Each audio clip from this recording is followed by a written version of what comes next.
하나님의 말씀을 되새기는 시간, 인투 더 워드. 성경을 읽다 보면 유독 강렬하게 반복되는 하나의 이미지가 있습니다. 바로 무언가가 혹은 누군가가 바다에 던져진다는 건데요. 오늘 우리는 이 던짐이라는 행위를 한번 쭉 따라가 보려고 합니다. 자, 이야기 속으로 한번 들어가 볼까요? 모든 건 신의 분노처럼 몰아치는 폭풍우 속에서 시작돼요. 위태로운 배 한 척이 있고 그 위에서 한 남자가 정말 상상도 못할 제안을 합니다. 바로 선지자 요나였죠. 네, 오늘은 바로 이 순서로 이야기를 풀어갈 텐데요. 한 사람을 바다에 던지는 이 행위가 어떻게 시작해서 인류의 죄와 용서라는 거대한 구원의 이야기까지 이어지는지 그 여정을 한번 따라가 보겠습니다. 그럼 요나는 대체 어떤 사람이었을까요? 그는 누구보다 하나님의 자비로우심을 잘 알았던 선지자였어요. 그런데 문제는 바로 그 자비가 자신이 정말 싫어하는 원수, 아수르의 수도 니느웨에 베풀어지는 건 도저히 참을 수가 없었던 거죠. 그래서 하나님의 명령에 순종하는 대신에 도망을 선택합니다. 하지만 여러분, 창조주가 일으킨 폭풍을 피할 수 있는 존재가 과연 있을까요?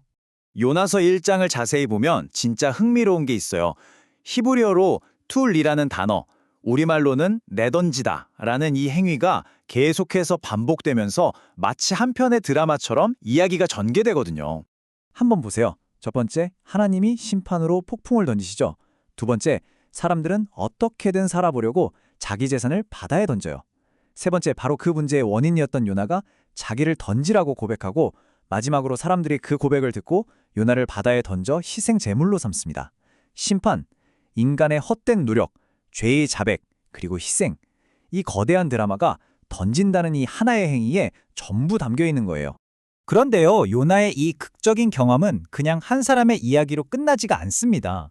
이건 마치 앞으로 하나님이 우리 죄를 어떻게 다루실지에 대한 훨씬 더 크고 놀라운 약속을 보여주는 일종의 예고편 같은 거였어요. 바로 요나와 같은 시대를 살았던 미가 선지자가 그 약속의 핵심을 정확히 보여줍니다. 하나님께서 앞으로 우리의 모든 죄를 다시는 꺼낼 수 없는 깊고 깊은 바닷속으로 던져버리실 거라는 거죠. 근데 여기서 중요한 질문이 생기죠. 아니, 어떻게 죄를 그냥 던져버릴 수가 있죠? 그때 우리가 봐야 할 단어가 바로 히브리어 나사입니다.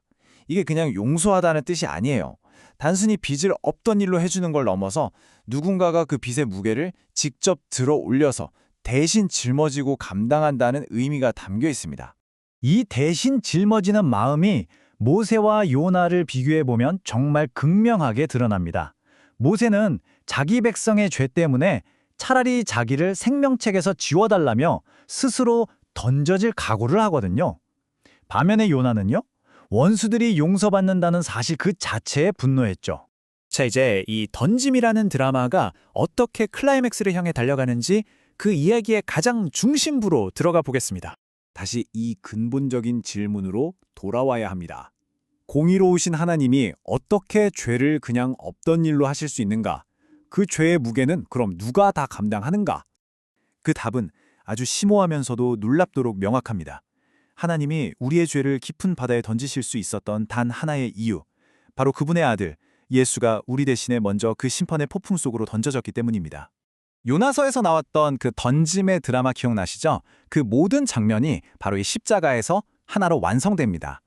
예수님께서 우리의 모든 죄의 무게를 나사, 즉 대신 짊어지시고 하나님의 공의로운 심판의 폭풍 속으로 스스로를 던지신 겁니다. 그분이 던져졌기 때문에 우리가 던져지지 않을 수 있게 된 거죠. 자, 그런데 여기서 아마 이런 질문이 드실 거예요. 내 죄가 그렇게 완벽하게 용서받았다면서 왜 나는 아직도 매일 죄 때문에 이렇게 힘들게 싸우고 있는 걸까? 사도 바울도 똑같은 고민을 정말 처절하게 털어놓았죠. 이게 마치 큰 나무를 뿌리째 뽑아내도 땅속에 잔뿌리가 남아있는 것과 비슷해요. 죄의 건세라는 원래 뿌리는 뽑혔지만 그 습관이나 영향력 같은 잔재가 여전히 우리 안에 남아서 우리를 괴롭히는 거죠. 여기서 중요한 건 이 싸움이 구원받으려고 하는 싸움이 아니라 이미 구원받은 사람이 하는 싸움이라는 사실이에요. 이 문제의 해답은 단순히 정결해지는 걸 넘어서 거룩해지는 데 있습니다. 정결은 말하자면 딥을 아주 깨끗하게 비워놓은 상태예요. 근데 집이 비어 있으면 어떻게 되죠?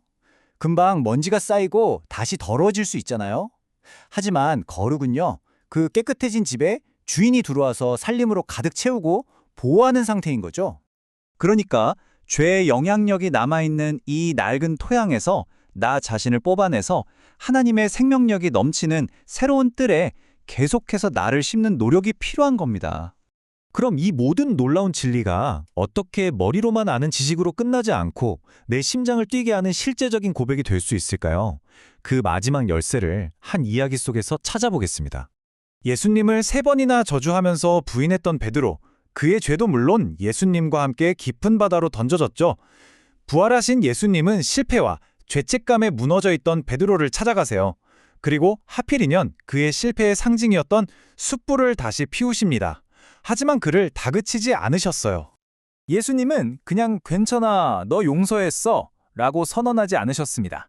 대신 따뜻한 아침밥을 차려주시고 그의 눈을 보면서 물으셨죠. 네가 나를 사랑하느냐?